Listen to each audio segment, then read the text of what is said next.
Bismillah wa salatu wa salam ala rasulillahi amma ba'd. Alors nous continuons Inch'Allah nos audios dans la purification du cœur. Nous avions vu la semaine dernière, dans le cours précédent, les dégâts de la langue. Et aujourd'hui Inch'Allah, donc nous avions parlé un petit peu aussi de la médisance. Et aujourd'hui nous allons voir les motifs générateurs de la médisance et ses remèdes. L'auteur nous dit: pour ce qui est des motifs qui poussent à la médisance, ils sont bien nombreux. Le premier, c'est le fait d'assouvir sa haine et sa colère. Aussi, lorsque, pour une raison quelconque, un homme provoque la colère d'un autre, celui-ci assouvit sa haine et sa colère en le calomniant et en médisant de lui. Ça, c'est un des premiers motifs. La haine d'une personne ou la colère sur une personne. Et c'est là, à ce moment-là, qu'on va commencer à parler sur cette personne et qu'on va commencer soit à calomnier, ou soit à médire sur lui. Allahumma musta'an, qu'Allah nous préserve de faire cela. Le deuxième cas, c'est le fait de s'accorder avec les compagnons, d'être complaisant avec les camarades et de les aider. En effet, lorsque des hommes se moquent d'autrui, celui qui les fréquente répugne à les désapprouver de peur qu'ils ne se retournent contre lui. C'est pourquoi il préfère les aider et estime que son attitude relève de la bonne cohabitation. Ça arrive souvent.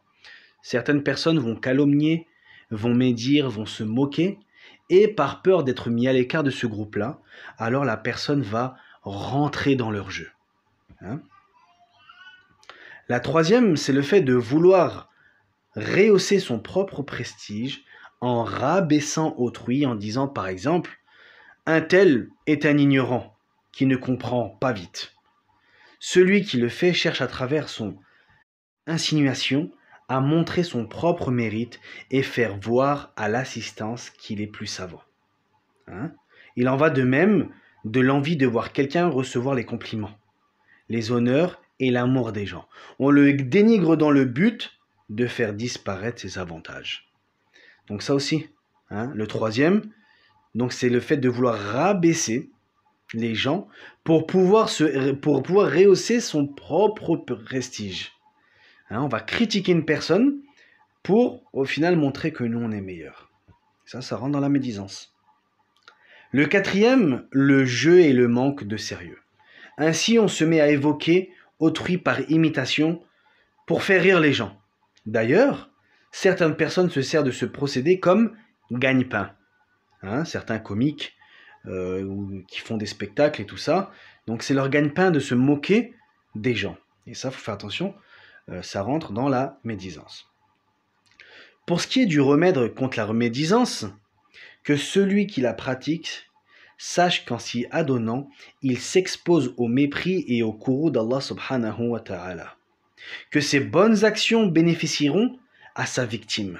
Faire attention, ça, les bonnes actions que l'on aura, elles vont bénéficier à la victime sur laquelle on a calomnié ou médit. Et que s'il n'a pas de bonne action, il assumera une partie des méfaits de sa victime. Celui qui se représente tout cela ne relâche plus sa langue dans la médisance. Donc, Yom el-Qiyamah, la personne qui aura des bonnes actions, elle va donner une partie de ses bonnes actions à sa victime. Et s'il n'a aucune bonne action, alors il récupérera certains méfaits, une partie des méfaits de sa victime. Subhanallah. Déjà, on ne sait pas quelle sera notre situation Yom el-Qiyamah, le jour du jugement dernier, est-ce qu'on aura rempli notre balance ou pas? Alors que dire de médire sur une personne pour lui donner nos bonnes actions ou alors pour récupérer de ses péchés? Subhanallah, qu'Allah nous préserve. Il faut aussi, quand la médisance s'offre à lui, qu'il réfléchisse sur ses propres défauts, agisse pour les améliorer et qu'il ait la pudeur de critiquer alors qu'il est critiquable. Comme le dit le poète, si tu critiques les gens, c'est parce que tu en as autant. Comment peut-on les critiquer lorsqu'on est borgne? Et si tu les critiques pour ce qu'ils n'ont pas, cela est auprès d'Allah et des gens encore plus graves. Hein, subhanallah. S'il croit qu'il est exempt de défauts, qu'il s'emploie à rendre grâce à Allah pour ses bienfaits en sa faveur et qu'il n'avilisse pas son âme par le pire des vices qu'est la médisance. Hein? Déjà, la personne qui médit, qu'elle regarde sa propre personne, elle aussi, elle est critiquable. Donc pourquoi critiquer une personne si nous-mêmes nous sommes critiquables? Hein? Comme le fameux dicton, on regarde la brindille qui est dans l'œil de son frère, mais on ne regarde pas la poutre qui est dans notre propre œil. Hein? Déjà, nous-mêmes, on a du souci à se faire avec nos propres défauts, nos propres péchés, avant même de se soucier des défauts des autres. Ainsi de même qu'il n'aime pas qu'autrui médise de lui, de même il ne doit pas accepter qu'autrui soit victime de sa propre médisance. Le fidèle doit donc chercher le motif qui stimule la médisance et s'employer à l'extirper, car le remède contre un motif consiste à anéantir sa cause. Or, nous avons déjà évoqué quelques-uns de ces motifs. Ainsi, on remédie à la colère parce qu'on aura l'occasion de dire dans le livre sur la colère. De même, on remédie à la mauvaise compagnie en faisant savoir à ses connaissances qu'Allah subhanahu wa ta'ala se courrouce contre celui qui recherche le contentement des créatures dans ce qui provoque le courroux divin. Le fidèle devrait, dans ce cas, s'emporter contre ses camarades et ses connaissances, et on doit remédier aux autres motifs de la même manière. Donc, le serviteur, il doit chercher la cause de cette médisance. Est-ce que c'est la haine d'une personne? Est-ce que c'est l'amusement? Est-ce que c'est le fait de vouloir rehausser son propre prestige et en rabaissant les autres? Et ainsi de suite. Donc le serviteur, il doit chercher la cause de cette médisance. Et quand il aura trouvé la cause de cette médisance, alors là, il pourra y remédier. Ensuite, l'auteur continue avec un sous-chapitre, la médisance fondée sur la suspicion et la mauvaise opinion. Il arrive que la médisance soit conçue avec le cœur. Il s'agit dans ce cas de la suspicion et de la mauvaise opinion à l'égard des musulmans. Le fait d'avoir une mauvaise opinion, un mauvais doute à l'égard des musulmans.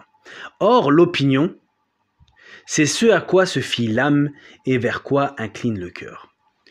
Tu n'as pas le droit, donc, d'avoir une mauvaise opinion du musulman, sauf en cas de révélation d'une affaire qui n'autorise aucune opinion. Ainsi, lorsque tu es informé par un homme juste et que ton cœur incline à croire en ce qu'il dit, tu es alors excusé.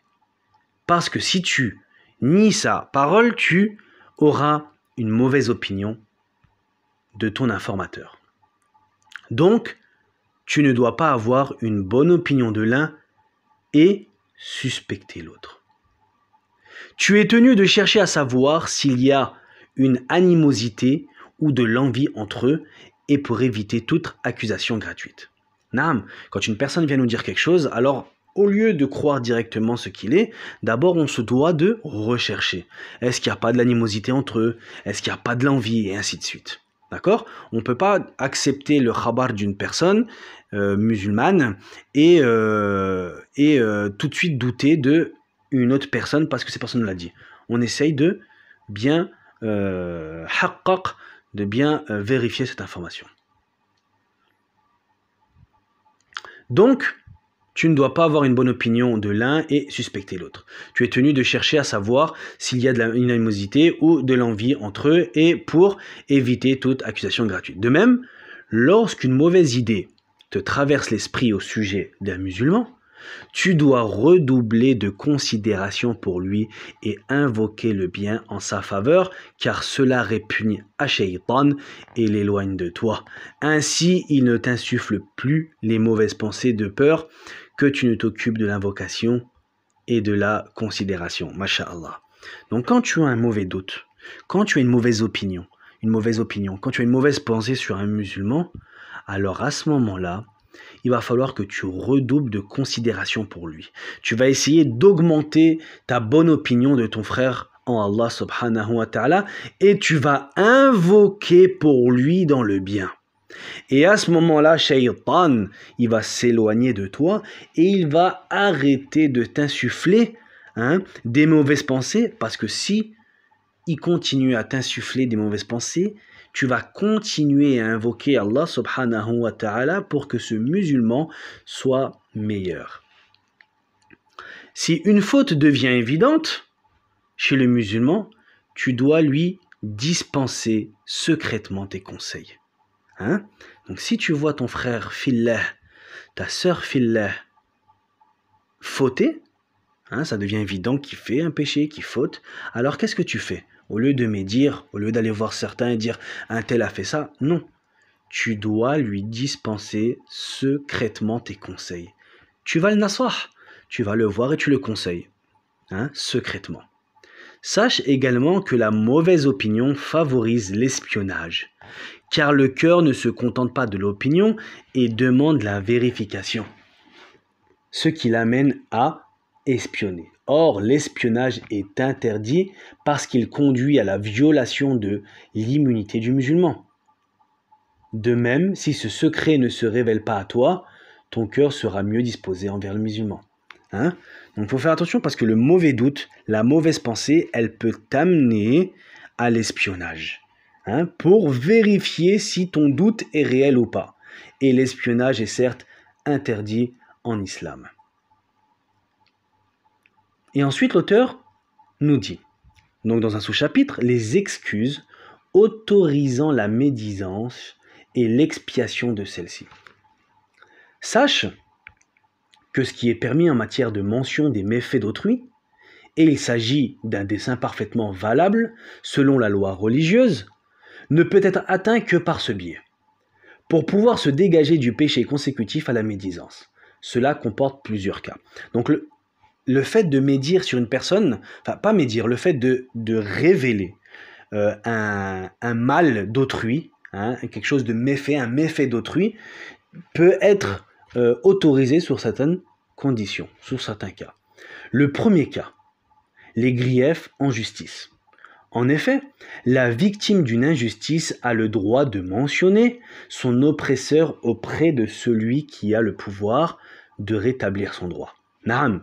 Donc, celui qui a été oppressé, il peut aller voir le juge ou les autorités religieuses, les autorités, et dire qu'un tel a fait cela. Alors là, le fait de parler sur une personne est autorisé. Le deuxième cas, le recours à l'aide pour changer ce qui est répréhensible et le fait de ramener celui qui est injuste dans la bonne voie. Donc le fait de parler d'une personne à une autre personne pour pouvoir changer ce qui est répréhensible. Et le fait de ramener donc celui qui est injuste, celui qui fait des choses mauvaises, dans la bonne voie. Alors là aussi, ce cas, il est autorisé. Le troisième cas, la consultation. Comme lorsque le fidèle dit au moufti, un tel m'a fait tort ou a porté atteinte à mon droit. Comment m'en délivrer? Alors là, il est permis dans ce cas de nommer la personne, encore qu'il est préférable d'en parler par allusion, en disant par exemple que dites-vous d'un homme opprimé par son père ou son frère, et ainsi de suite, donc sans mentionner le nom de la personne. Mais si la personne veut le nommer, alors là, il sera autorisé. La preuve qu'il est permis de désigner nominalement l'auteur de l'injustice se trouve dans le hadith relatif à Hind, lorsqu'elle dit « Abu Sufyan est un homme avare ».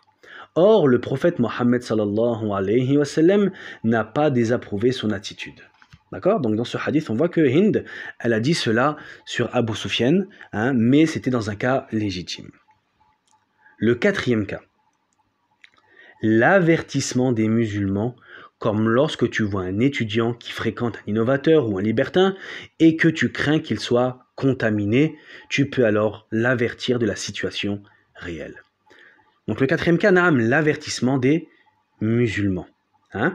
Le fait de un musulman qui côtoie un innovateur ou un libertin, une personne qui s'adonne aux choses répréhensibles, alors là, il est certes autorisé pour avertir ce musulman. Il y avait aussi quelqu'un qui nous avait posé une question par rapport au mariage. Naam, le fait de demander aussi, de se renseigner sur le prétendant et que certaines personnes disent non, ne te marie pas avec lui car cette personne-là, elle est comme ci, elle est comme ça. Donc là aussi c'est autorisé, ça rentre dans l'avertissement des musulmans. De même, le consultant en matière de mariage, subhanallah, l'auteur il en parle juste après, de même le consultant en matière de mariage et de placement de dépôt a dans l'intention de bien conseiller le droit de rapporter ce qu'il sait à celui qui le consulte sans chercher à calomnier s'il estime qu'il n'y a que la franchise qui le dissuade. Donc c'est ce qu'on a dit par rapport au mariage. Donc pour avertir le futur prétendant ou la future prétendante, alors il n'y a pas de mal à dire un tel est comme ça, un tel est comme ça, un tel est comme ça, tout ça pour avertir le musulman. Le cinquième cas, lorsque celui qui est visé porte un surnom, comme le boiteux ou le chassieux. Il n'y a pas de mal à l'appeler par ce surnom, mais si on peut faire autrement, ce sera meilleur. Naam, donc le fait de dire le boiteux, le borgne ou comme ça, s'il n'est connu uniquement par ce surnom-là, alors il n'y a pas de mal. Mais comme le dit l'auteur, mais si on peut faire autrement, alors ce sera meilleur. Le sixième cas, il s'agit d'un libertin invétéré qui ne répugne pas à être désigné par son forfait. On rapporte que le prophète Mohammed sallallahu alayhi wa sallam a dit « Il n'y a plus de médisance contre celui qui a enlevé le voile de la pudeur. » Subhanallah. On a interrogé Al-Hassan en disant « Y a-t-il médisance lorsque je dénonce les méfaits du libertin impénitent ?» Il a dit non, jamais non. Pour ce qui est de l'expiation de la médisance, sache que celui qui médit commet 2 forfaits. L'auteur a terminé avec les cas, et là il ramène pour pouvoir expier la médisance. Le premier forfait contre le droit d'Allah subhanahu wa ta'ala, car il a commis ce qu'il a interdit, son expiation et la repentance et le regret. Donc là on a 2 forfaits quand on a médit. Un, parce qu'on a commis un péché, donc là c'est envers Allah subhanahu wa ta'ala, et donc le repentir et le regret. Et le deuxième forfait contre l'immunité de la créature. Ainsi, si la médisance est sue par la victime, il doit aller la voir, lui proposer réparation et lui exprimer son vif regret pour son acte. Abu Huraira radiallahu anhu rapporte que le prophète Mohammed sallallahu alayhi wa sallam a dit « Celui qui doit une injustice à son frère, sous forme de bien ou d'atteinte à l'honneur, doit venir le voir pour lui proposer réparation et lui demander pardon avant qu'on le saisisse le jour où il n'y aura ni dirham ni dinar. Donc ça c'est le deuxième forfait. Le fait de demander pardon à sa créature et de réparer. Ce jour-là, s'il a de bonnes actions à son compte, on les prendra et on les remettra à la victime. Subhanallah. Sinon, on prendra des mauvaises actions de la victime et on les lui imputera.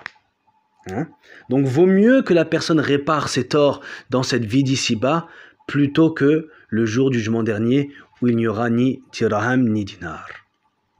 Si la médisance ne parvient pas à la victime, il remplace la réparation par la demande de pardon pour éviter de l'informer de ce qu'elle ne sait pas et pour ne pas provoquer son ressentiment. Il est rapporté dans le hadith, l'expiation pour la victime d'une médisance, c'est de demander pardon en sa faveur. Donc on a 2 cas. Si la victime, elle a su que on a médit sur lui, alors on se doit d'aller le voir, on lui demande des excuses et on lui répare cette faute. Et si elle ne le sait pas, alors l'expiation pour cela, ça sera la demande de pardon en sa faveur. Donc on va demander à Allah subhanahu wa ta'ala de pardonner à la personne à laquelle on aura médit. Mujahid nous dit: l'expiation pour avoir mangé la chair de ton frère consiste à le louer et à invoquer le bien en sa faveur. Il en va de même après sa mort. Subhanallah. Donc voilà pour l'expiation, pour la repentance de la médisance.